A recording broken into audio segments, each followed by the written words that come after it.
کیا اولیاء اللہ مشکلات حل کرتے ہیں؟ اس بارے میں کیا عقیدہ رکھنا درست ہے اور کیا عقیدہ رکھنا شرک ہے؟ آئیے جانتے ہیں آج کی اس ویڈیو میں۔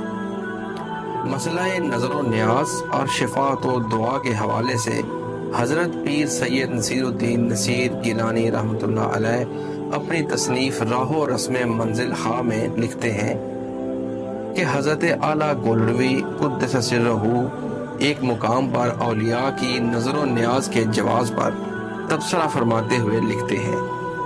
اس کا ترجمہ ہے: ہاں، اگر ولی کو مستقلاً مشکلات کا حل کرنے والا سمجھیں یا اس کو شفیع غالب تصور کریں تو یہ عقیدہ شرک و فساد کی طرف لے جاتا ہے، مگر یہ عقیدہ اور چیز ہے اور نظر و نیاز دوسری چیز۔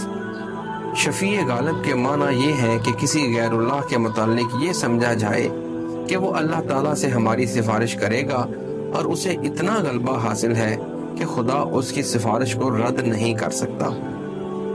یہ بھی شرک ہے۔ حقیقت یہ ہے کہ کائنات کی ہر چیز، ہر آن اور ہر امر میں اللہ تعالیٰ کی محتاج ہے، جبکہ اللہ تعالیٰ کسی آن، کسی معاملہ میں کسی غیر کا محتاج نہیں۔